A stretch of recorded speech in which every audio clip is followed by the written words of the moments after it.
이 사연이 밖으로 나가는 일이 제게 어떤 결과를 초래할지 모릅니다. 하지만 저는 진실을 기록하는 것이 중요하다고 믿었습니다. 한국에서 보고 느낀 이 경험은 단순한 여행기가 아닙니다. 동아시아의 변화와 균형이 바뀌어가는 순간을 목격한 기록입니다. 한국은 더 이상 중국의 그늘 아래 있는 작은 나라가 아니었습니다. 한국은 이제 스스로의 길을 걷고 있고 동아시아 전체의 안보 구도를 재편할 수 있는 잠재력을 가진 새로운 행위자가 되어가고 있습니다. 라고 말하는 중국 군사 분석가가 있습니다. 대체 무슨 사연일지 오늘 사연 바로 시작하겠습니다.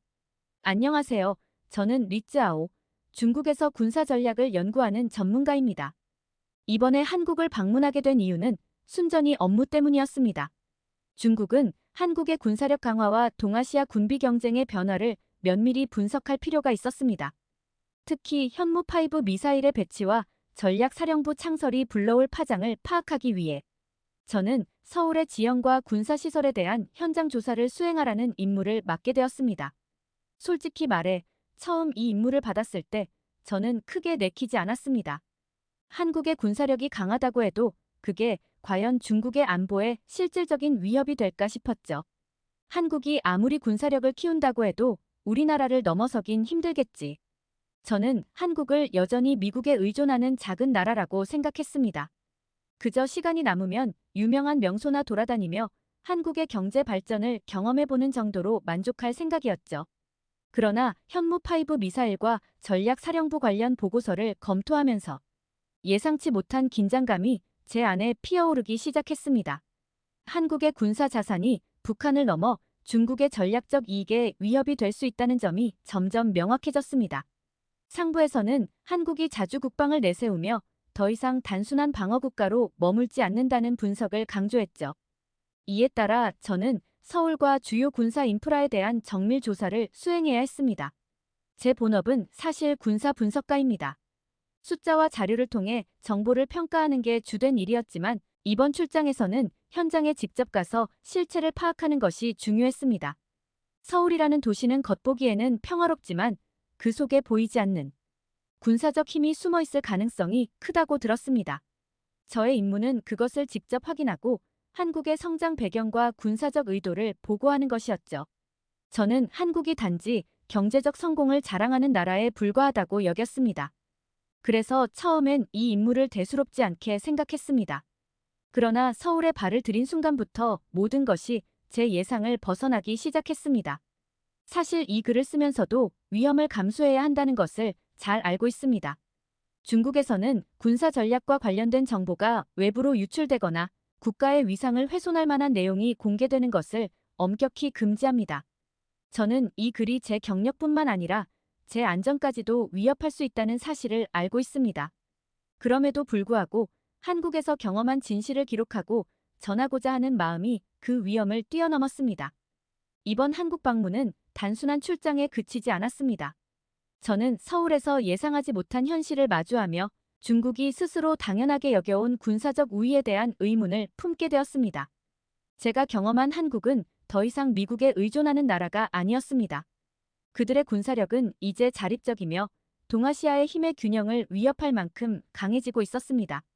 이 변화를 경험하면서 저는 마음속에 복잡한 감정이 쌓였고 이를 털어놓지 않으면 견딜 수 없다는 생각이 들었습니다. 한국에서 마주한 이 경험을 기록하는 것은 저에게 단순한 선택이 아니라 필요한 일이었습니다. 인천국제공항에 도착한 순간부터 제 예상은 조금씩 빗나가기 시작했습니다. 공항 자체가 그저 국제 허브를 넘어 지하로 깊이 확장된 복잡한 구조를 갖추고 있다는 인상을 받았어요. 공항의 규모와 운영 효율은 정말 놀라웠습니다. 지하철과 고속철도로 연결된 공항의 시스템은 마치 전시 상황에서도 군사적 이동을 염두에 둔 인프라 같았습니다. 저 자신도 모르게 이런 생각이 들었죠. 이 모든 게 단순한 편의성을 위해 설계된 건가? 아니면 숨겨진 목적이 있는 걸까? 서울로 향하는 열차 안에서 본격적인 분석이 시작되었고 제 머릿속에선 이미 작은 경고등이 켜졌습니다. 서울 도심에 가까워질수록 풍경은 한강과 주변 산지들이 어우러져 있었습니다. 이 도시가 단순한 행정과 경제 중심지라기보다는 자연방어선이 조화를 이루는 요새 같다는 느낌을 지울 수 없었습니다. 도심을 둘러싼 아파트 단지와 도로망은 무질서해 보이면서도 어딘가 체계적인 패턴을 띠고 있었죠. 저는 한국의 방어 체계가 이렇게 도시 설계에 스며들어 있을 거라고는 상상도 하지 못했습니다.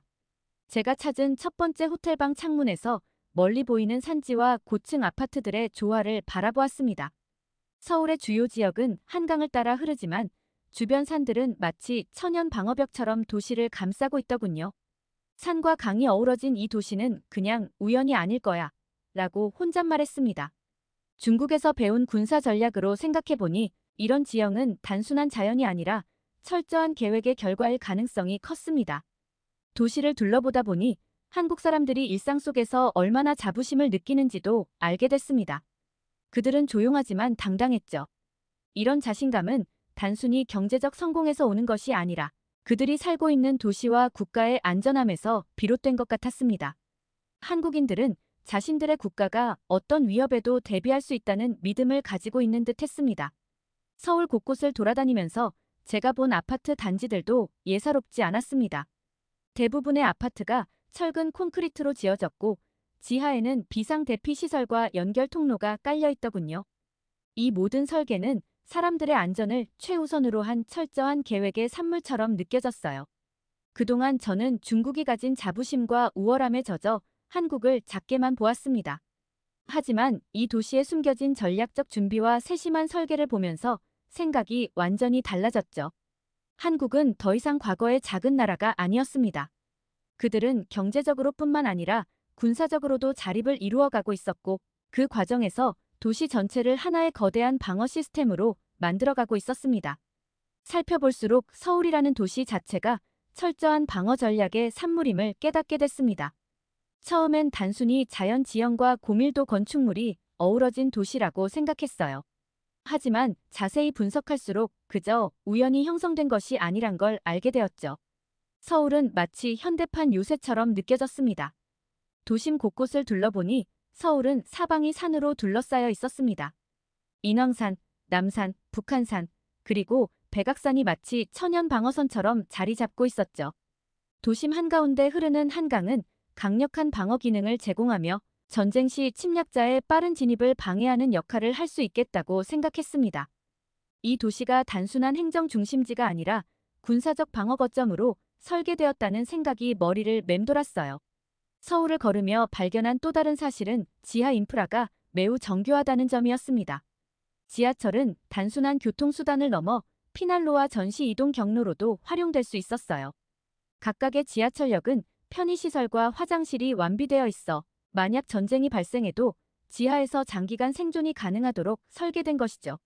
한반도 분단 이후 서울 시민들은 오랫동안 전쟁에 대비하며 이런 보이지 않는 방어 체계를 일상에 스며들게 한 것이었습니다. 이 모든 것을 보고 저는 큰 충격을 받았습니다. 저는 서울이 그저 관광객을 위한 매력적인 도시인 줄 알았습니다. 하지만 이제 보니 이곳은 필요할 때 전선으로 기능할 수 있는 거대한 방어 거점이었습니다. 게다가 이러한 준비를 하고도 한국인들은 일상 속에서 불안감 없이 생활하고 있다는 점이 경이로웠습니다. 그동안 한국을 무시했던 제 오만함을 반성하지 않을 수 없었습니다. 중국에서는 전쟁 대비를 강조하며 군사훈련을 일상화하고 있지만 한국은 그 준비를 겉으로 드러내지 않는 방식으로 해내고 있었습니다. 이는 단순한 군사력의 차이를 넘어 국가 안보에 대한 접근 방식의 차이를 보여주는 것 같았습니다. 서울에 대한 분석이 깊어질수록 저는 일상과 방어가 교묘히 얽혀 있다는 사실에 더 놀랐습니다. 특히 아파트 단지와 주거 환경이 군사 전략의 일부로 설계된 것이 인상 깊었죠.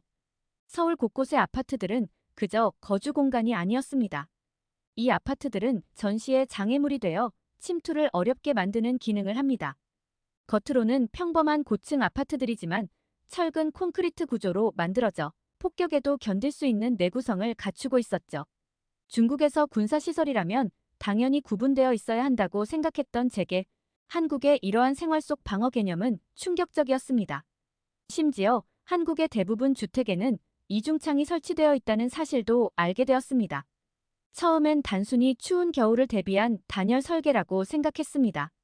그러나 자세히 알아보니 이 이중창이 화학 공격에도 내부를 보호할 수 있도록 설계된 것이었습니다.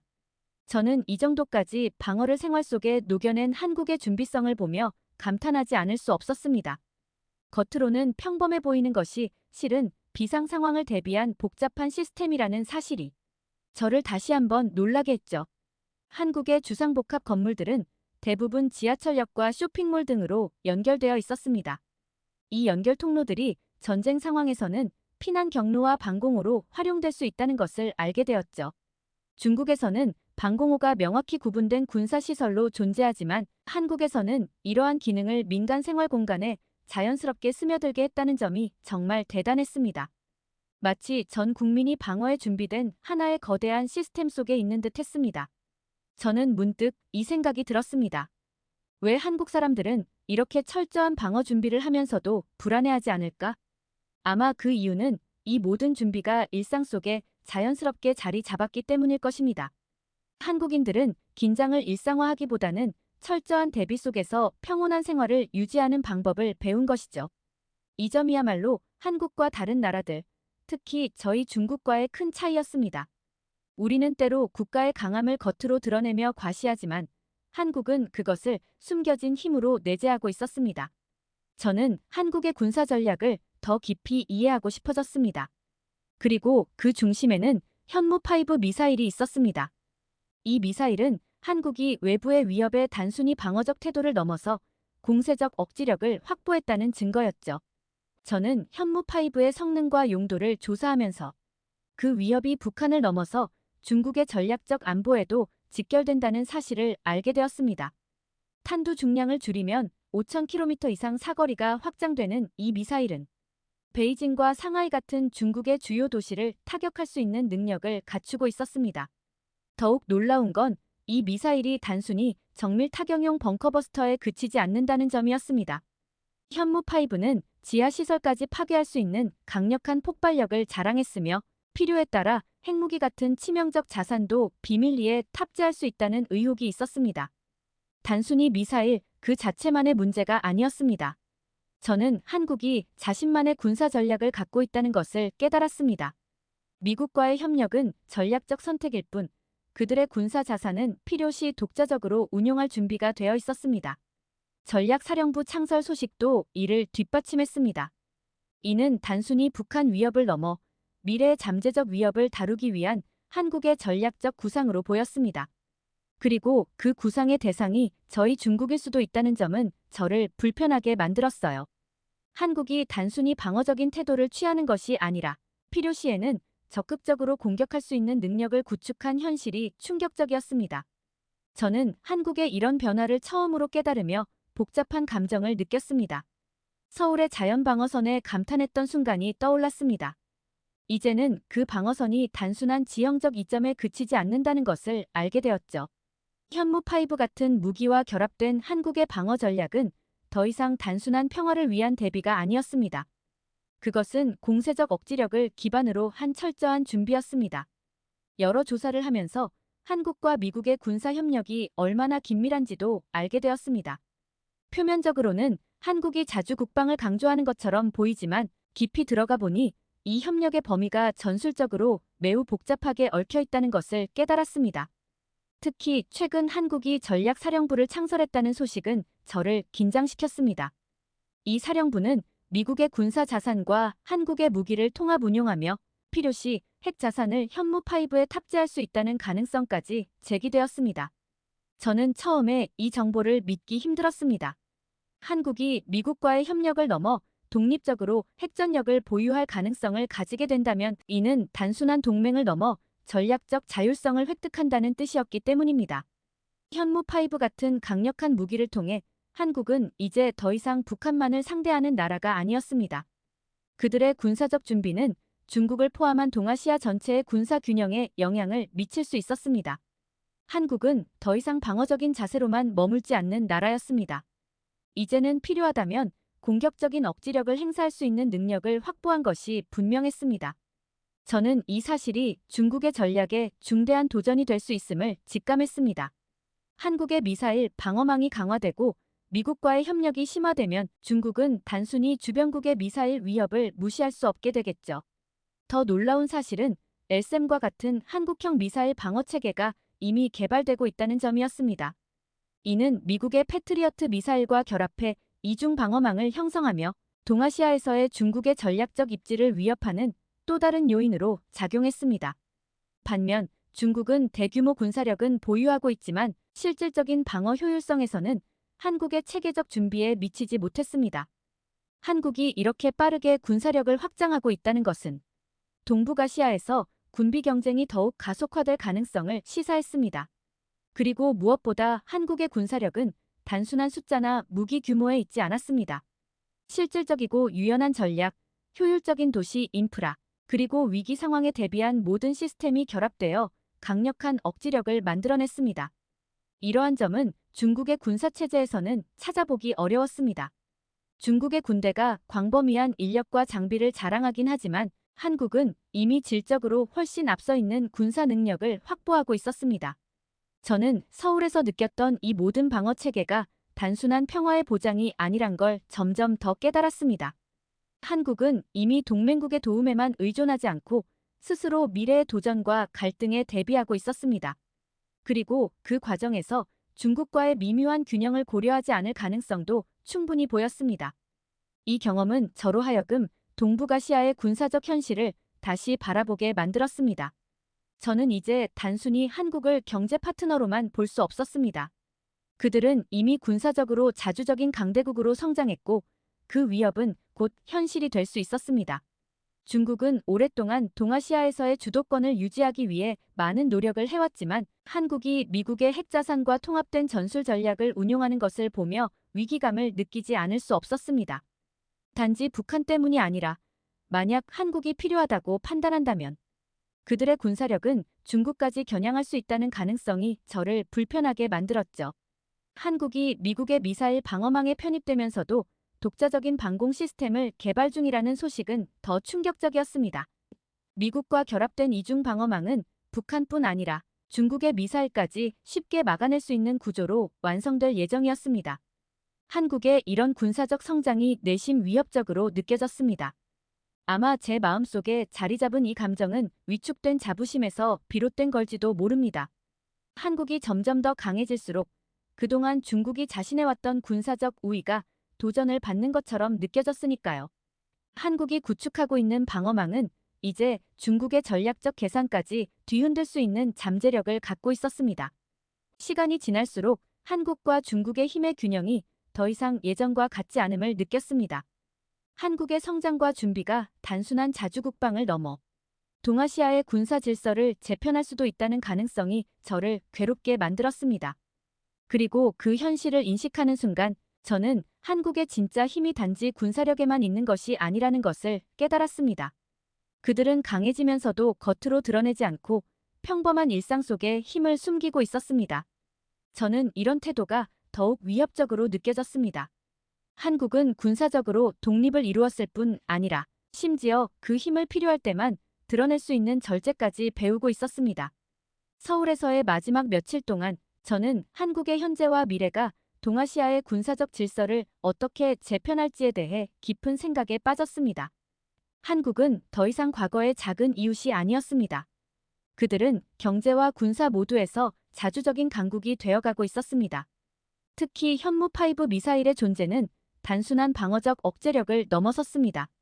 한국이 이와 같은 억지력을 유지하면서 필요시 공격적인 태세로 전환할 수 있다는 사실은 저를 끊임없이 불안하게 했습니다.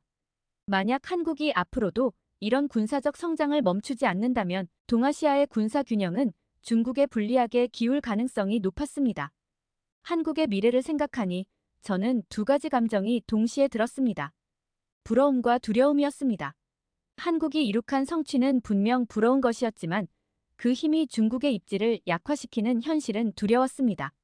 한국은 스스로 강해졌고 이제는 더 이상 중국이 쉽게 조종할 수 있는 나라가 아니었습니다. 저는 한국의 미래가 중국의 운명에 어떤 영향을 미칠지 고민하게 되었습니다. 우리는 오랫동안 동아시아에서 주도권을 쥐어왔지만 이제 한국은 그 주도권을 놓치지 않으려 하고 있습니다. 이곳에서 경험한 모든 것들이 제 머릿속을 떠나지 않았습니다. 한국은 이제 스스로의 길을 걷고 있었고 저는 그들이 앞으로 어떤 방향으로 나아갈지 많은 생각이 들었습니다. 이번 경험으로 제 자신이 얼마나 편견과 오만에 사로잡혀 있었는지 깨달았습니다. 한국을 단지 작은 나라로 여겼던 시선은 이곳에서 마주한 현실 앞에서 무너졌죠. 그동안 제가 당연하다고 여겼던 중국의 우위와 자부심에 의문을 던졌습니다. 한국의 군사력 성장은 단순히 무기 체계의 발전만을 의미하는 것이 아니었습니다. 그것은 국가 전체의 전략적 사고방식의 변화를 나타내는 것이었습니다. 한국은 이제 단순히 방어에만 집중하는 것이 아니라 필요하다면 선제적으로 행동할 수 있는 능력과 의지를 갖추고 있었습니다. 이는 동아시아 전체의 안보 동학을 크게 변화시킬 수 있는 요소였습니다. 더욱이 한국의 이러한 변화는 미국과의 관계에도 영향을 미치고 있었습니다. 한국은 여전히 미국의 동맹국이지만 이제는 더 이상 단순히 의존적인 파트너가 아니었습니다. 그들은 자신들의 안보 이익을 독립적으로 추구할 수 있는 능력을 갖추고 있었고, 이는 미국의 동아시아 전략에도 새로운 변수로 작용할 수 있었습니다. 이 모든 사실을 깨달으니 마음 한편으로 쓰라림과 복잡한 감정이 밀려왔습니다. 오랫동안 우리는 한국을 미국에 의존하는 국가로만 인식하며 그들의 군사력을 과소평가해왔습니다. 그러나 현실은 달랐습니다. 한국은 이미 중국이 얕볼 수 없는 군사 강국으로 자리 잡고 있었고, 이 변화는 앞으로 더 가속화될 겁니다. 저는 이제 더 이상 부인할 수 없었습니다. 한국은 중국보다 군사적으로 훨씬 준비된 나라였습니다. 제가 본 한국의 모습은 중국에 대한 직접적인 위협이라기보다는 동아시아 전체의 안보 구도를 재편할 수 있는 잠재력을 가진 새로운 행위자였습니다. 이는 중국으로 하여금 기존의 전략을 제고하고 한국을 단순한 작은 이웃이 아닌 동등한 전략적 파트너로 대우해야 할 필요성을 제기했습니다. 물론 이러한 변화가 중국에게 위협으로만 작용하는 것은 아닙니다. 오히려 이는 새로운 협력의 기회가 될 수도 있습니다. 한국의 기술력과 전략적 사고, 그리고 중국의 규모와 영향력이 결합된다면 동아시아 전체의 안정과 번영에 기여할 수 있는 새로운 패러다임을 만들어낼 수 있을 것입니다.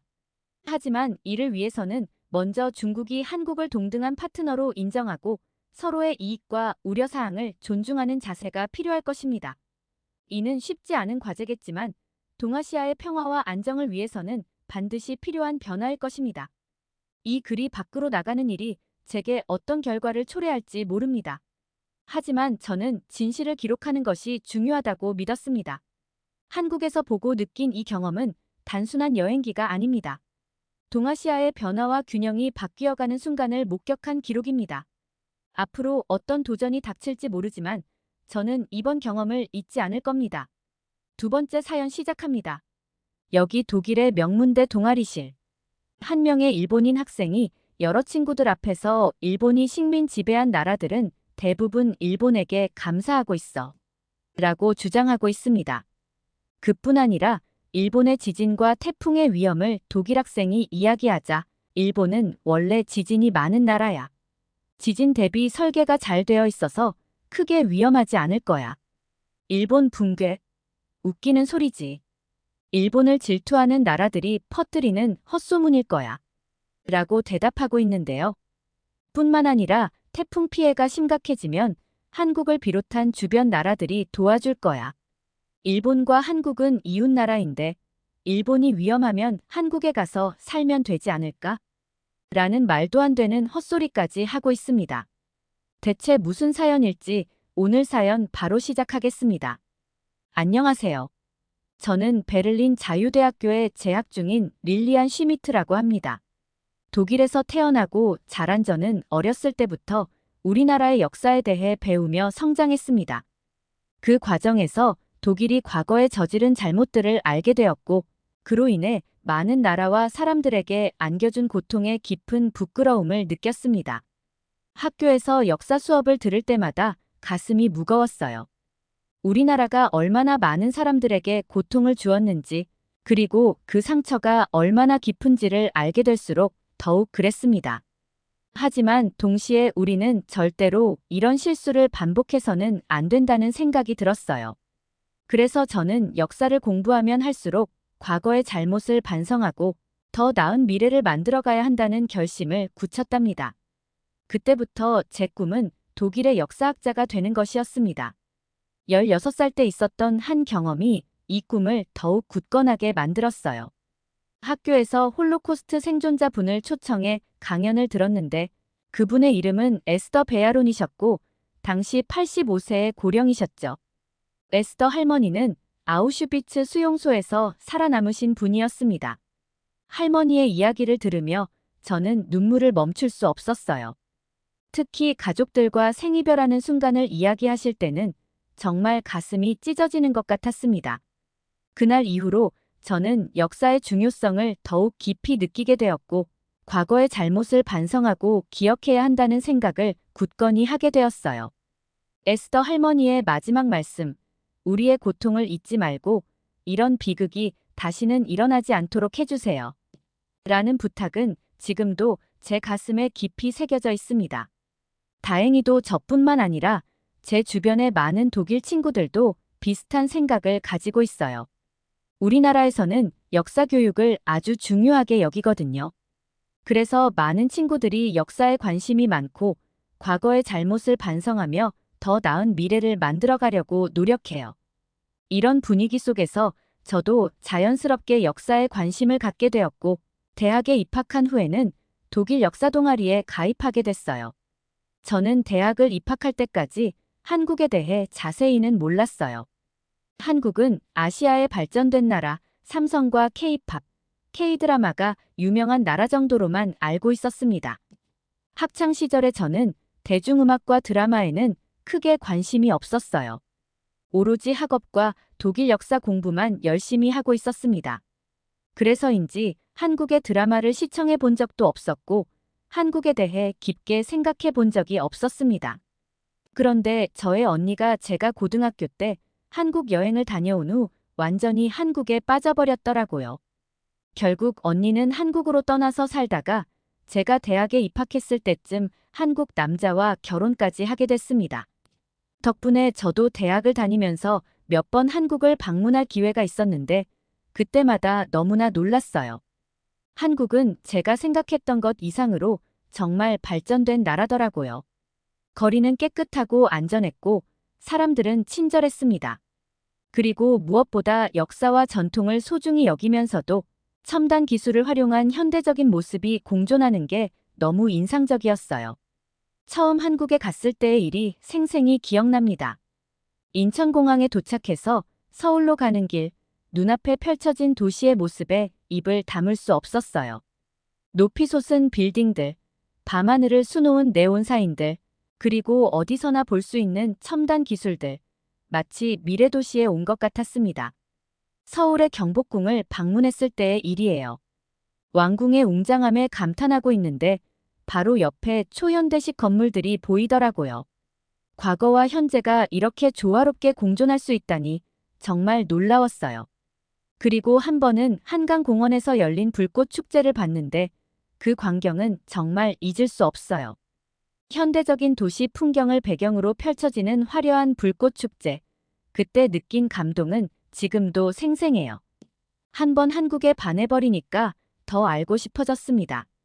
그때부터 한국 문화도 즐겨보고 한국 역사에 대해서도 공부하기 시작했죠.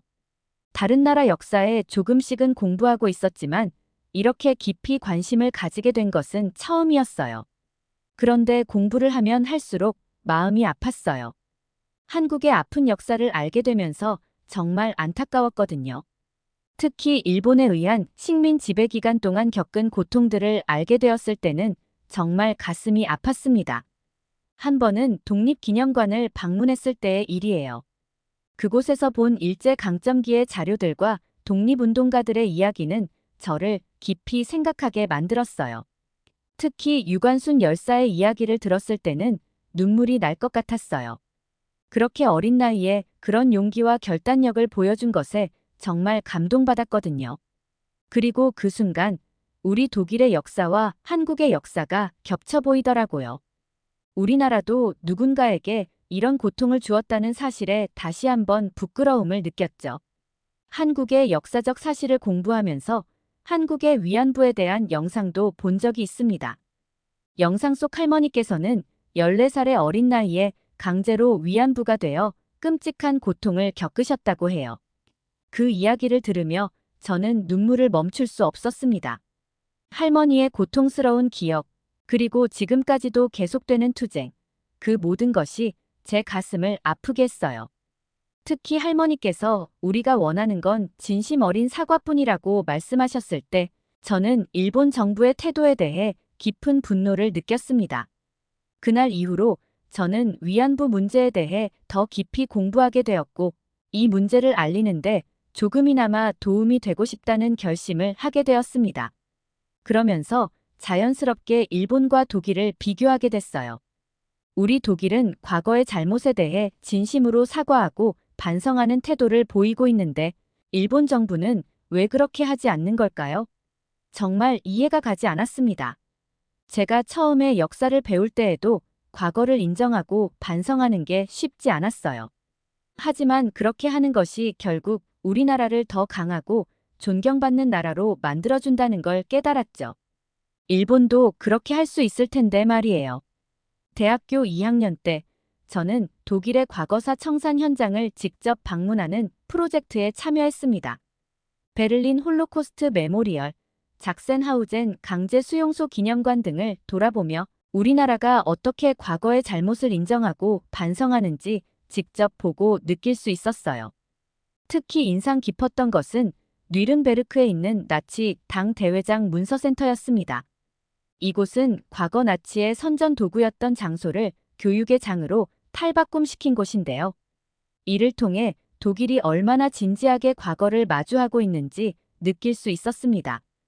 이 경험을 통해 저는 역사적 반성과 교육의 중요성을 다시 한번 깨달았고 다른 나라들도 이런 노력을 할 수 있기를 간절히 바라게 되었습니다. 그러던 어느 날 우리 동아리에 몇 명의 일본 유학생이 가입했어요. 그중 한 명의 이름은 코우세이 타카하시였습니다. 독일 역사 동아리에 가입한 동양인들은 처음 보았기 때문에 처음에는 반가웠죠. 게다가 제 나이 또래인 일본인 학생의 시각에서 역사를 바라보는 것도 흥미로울 것 같았거든요. 그런데 그들과 이야기를 나누면 나눌수록 놀라지 않을 수 없었어요. 그들은 믿을 수 없을 정도로 역사적 사실에 대해 무지했거든요. 한 번은 제가 일본의 식민 지배에 대해 이야기를 꺼냈는데 코우세이가 이렇게 말하더라고요. 일본이 식민 지배한 나라들은 대부분 일본에게 감사하고 있어. 저는 그 말을 듣고 정말 깜짝 놀랐습니다. 어떻게 그런 생각을 할 수 있는지 이해가 되지 않았거든요. 코우세이는 계속해서 말도 안 되는 이야기를 했습니다. 예를 들어 일본이 대만을 통치할 때 철도, 학교, 병원 같은 현대적인 시설들을 만들어줬어. 행정체계도 정비했고, 물론 부정적인 의견도 있겠지만 대부분은 긍정적으로 평가한다고. 저는 그 말을 듣고 정말 할 말을 잃었습니다. 어떻게 식민 지배를 긍정적으로 볼 수 있는지 이해할 수 없었거든요. 그래서 저는 조심스럽게 물어봤어요. 그럼 한국에 대해서는 어떻게 생각해? 그랬더니 코우세이는 이렇게 대답하더라고요. 한국? 사실 잘 모르겠어. 학교에서 그렇게 자세히 배우지 않았거든.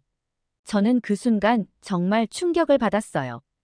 일본과 한국이 지리적으로 가까운 이웃나라라는 걸 생각하면 어떻게 그렇게 중요한 역사적 사실을 모를 수 있는지 이해할 수 없었거든요.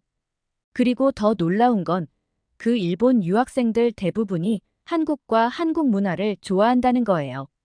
심지어 한국어를 배우는 친구도 있고 한국 여행을 다녀온 친구도 있었어요. 하지만 정작 한국의 아픈 역사에 대해서는 전혀 모르고 있었던 거죠. 이 대화 이후 저는 독일, 일본, 한국의 역사 교과서를 비교해보기 시작했습니다. 각국의 2차 세계대전 관련 내용을 중점적으로 살펴봤죠.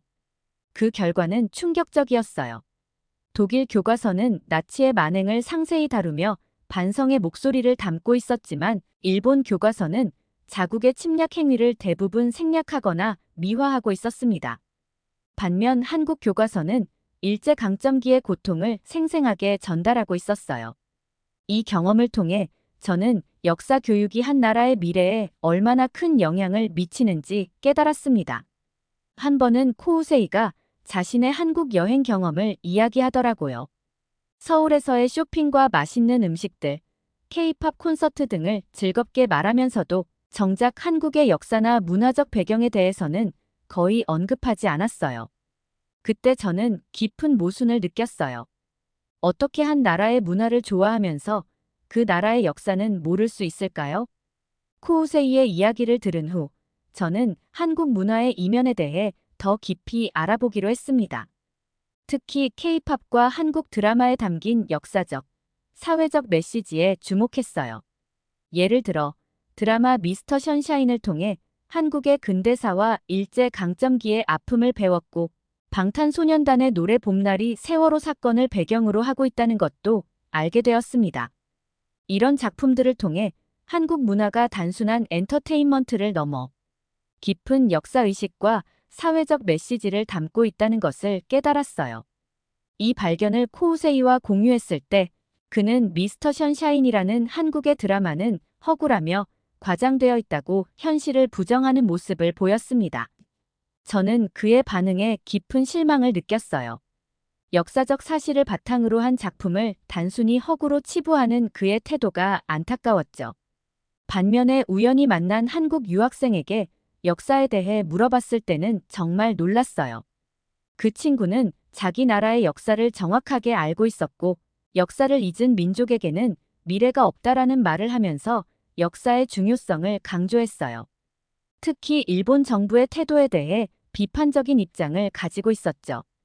그 친구의 말을 들으며 저는 한국인들의 강한 역사의식에 깊은 인상을 받았습니다. 그 한국 유학생과 대화를 나눈 날, 저는 밤새 생각에 잠겼어요. 역사 교육의 차이가 이렇게 큰 영향을 미칠 수 있다는 사실에 놀랐죠.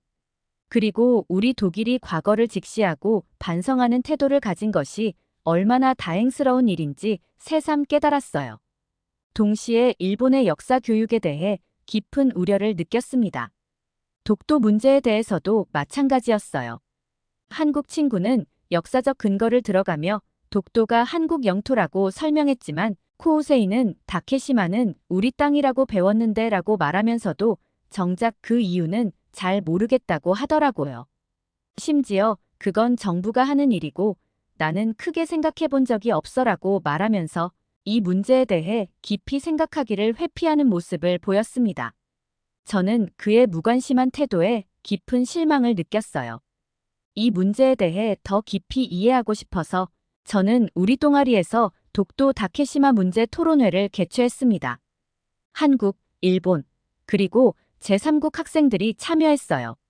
각자의 입장을 발표하고 토론하는 과정은 매우 열정적이었습니다. 특히 역사적 문서와 국제법을 바탕으로 한 한국 측의 주장이 매우 설득력 있었어요. 반면 일본 측은 주로 감정적인 주장에 그쳐 아쉬웠습니다. 이런 경험들을 통해 저는 역사 교육의 중요성을 다시 한번 깨달았어요. 우리가 과거의 잘못을 인정하고 반성하는 것처럼 다른 나라들도 그렇게 할 수 있기를 바랐죠. 특히 일본이 독일처럼 과거사를 진지하게 다루고 피해국들에게 진심 어린 사과를 할 수 있기를 간절히 바랬어요. 그러던 중에 일본에서 대지진이 있었다는 뉴스를 보게 됐어요. 일본이 붕괴 위험에 처해 있다는 충격적인 내용이었죠. 저는 바로 인터넷을 뒤져 자세한 정보를 찾아보았습니다. 상황이 정말 심각해 보였어요. 하지만 놀랍게도 코우세이를 비롯한 일본 유학생들의 반응은 달랐습니다. 코우세이는 이렇게 말하더라고요. 일본은 원래 지진이 많은 나라야. 지진 대비 설계가 잘 되어 있어서 크게 위험하지 않을 거야. 또 다른 일본 친구는 일본 붕괴, 웃기는 소리지. 라며 오히려 언론이 과장하고 있다고 말했어요.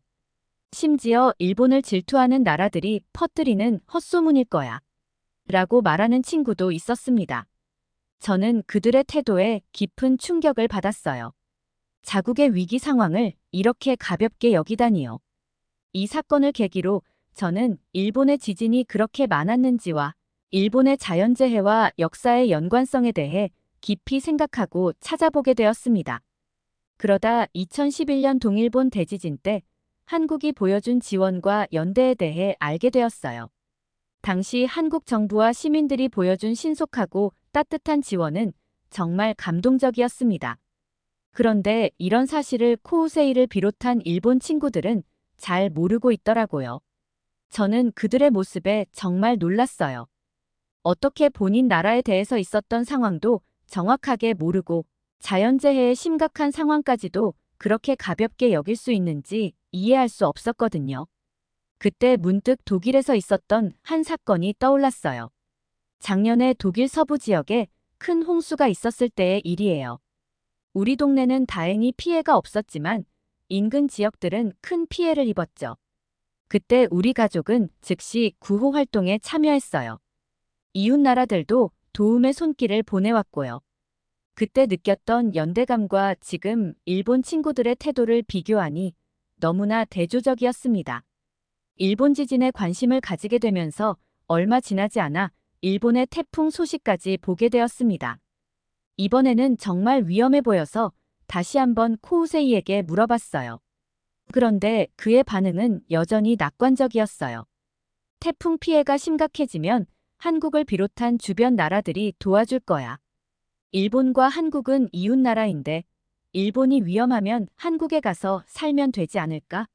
라며 웃으면서 말하더라고요. 저는 그 말을 듣고 정말 놀랐어요. 위험한 상황인데도 그렇게 안일하게 생각한다니 말이에요. 게다가 한국을 비롯한 다른 나라들의 도움을 당연하게 여기는 듯한 태도도 이해가 되지 않았어요. 역사적으로 봤을 때 일본이 한국에게 도움을 받을 수 있을지 의문이 들었거든요. 그리고 또 하나 놀란 점은 그 위험한 상황에서도 많은 한국인들이 일본으로 여행을 간다고 말하는 거예요. 코우세이의 가족들이 그렇게 말했다더라고요.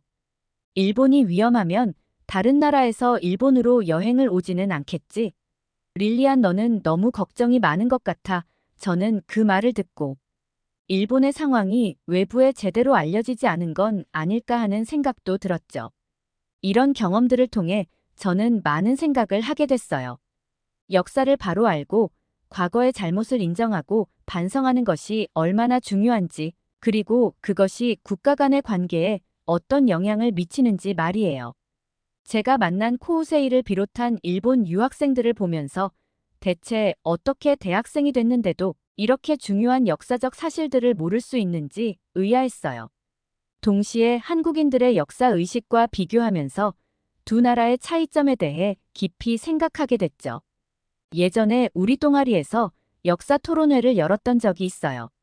그때 코우세이가 일본의 식민 지배에 대해 이야기하면서 그것이 아시아 국가들의 근대화에 도움이 되었다고 주장하더라고요. 그래서 제가 나서서 식민 지배의 폭력성과 비인도성에 대해 설명했죠. 하지만 코우세이는 여전히 이해하지 못하는 것 같았어요. 하지만 일본 친구 중에서도 제 말을 이해하고 깊이 생각하는 모습을 보이는 친구들도 있었어요. 이런 다양한 경험들을 통해 저는 역사 교육의 중요성을 다시 한번 깨달았어요. 단순히 과거의 사실을 암기하는 것이 아니라 그것을 통해 현재와 미래를 바라보는 눈을 키우는 것. 그것이 바로 진정한 역사 교육이라고 생각해요. 그리고 요즘 들어 더욱 강하게 느끼는 건 국가 간의 이해와 화해가 얼마나 중요한지에 대한 거예요. 일본과 한국, 그리고 우리 독일까지. 우리 모두가 과거의 아픔을 인정하고 서로를 이해하려 노력한다면 더 나은 미래를 만들어갈 수 있지 않을까요?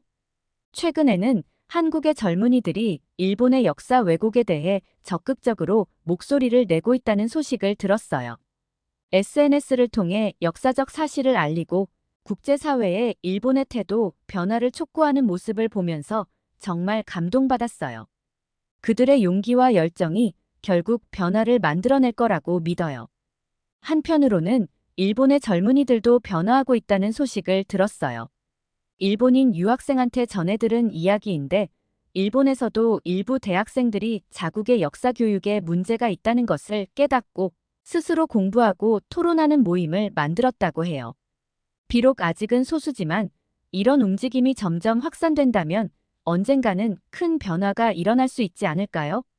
코우세이가 한국의 도움을 당연하게 여기는 태도를 보였을 때 저는 솔직히 좀 실망했어요. 하지만 동시에 그의 태도가 바로 역사 교육의 부재가 가져온 결과라는 걸 깨달았죠. 과거의 잘못을 모르니 현재의 관계도 제대로 이해하지 못하는 거예요. 이는 단순히 개인의 문제가 아니라 교육 시스템 전체의 문제라고 생각합니다. 역사 교육이 얼마나 중요한지, 그리고 그것이 현재와 미래에 어떤 영향을 미치는지 다시 한번 생각하게 되었습니다. 여러분은 어떻게 생각하시나요? 역사를 바로 알고 서로를 이해하려 노력하는 것, 이것이 우리가 평화로운 미래를 만들어가는 첫걸음이 되지 않을까요? 저는 이 과정에서 한국이 보여주고 있는 용기와 열정이 다른 나라들에게도 좋은 본보기가 되기를 바랍니다. 한국이 보여준 역사적 아픔을 극복하는 힘, 그리고 끊임없는 발전과 혁신의 정신은 정말 대단해요. 저 역시 이런 모습을 본받고 싶다는 생각을 자주 합니다. 한국의 역사를 공부하면서 저는 인간의 회복력과 희망에 대해 많은 것을 배웠어요. 어떤 어려움 속에서도 포기하지 않고 앞으로 나아가는 한국인들의 모습에서 큰 용기를 얻었답니다. 동시에 일본의 젊은이들에게도 말씀드리고 싶어요. 과거의 잘못을 인정하고 반성하는 것이 결코 약함이 아니라는 걸 알아주셨으면 좋겠어요. 오히려 그것이 더 강하고 존경받는 나라로 나아가는 길이 될 수 있습니다. 우리 독일이 그랬듯이 일본도 역사와 정직하게 마주할 때 진정한 화해와 발전이 가능할 거예요. 이는 단순히 한국과의 문제가 아니라 전 세계의 평화와 화해를 위해 꼭 필요한 과정이라고 생각합니다. 저는 지금 대학 졸업반인데 졸업 후에는 한국에 가서 한국 역사에 대해 더 깊이 공부해보고 싶어요. 독일인인 제가 한국 분들만큼 한국 역사를 깊이 알지는 못하지만 제가 알게 된 사실들을 통해 역사적으로 고통받으셨던 분들께 작은 위로라도 전하고 싶은 마음에 이렇게 사연을 보내게 되었습니다. 저는 역사가 단순히 과거의 이야기가 아니라 현재를 이해하고 미래를 만들어가는데 필수적인 요소라는 것을 깨달았어요. 우리가 역사를 바로 알고 서로를 이해하려 노력할 때 비로소 진정한 평화와 화해의 길이 열릴 수 있다고 믿고 있습니다.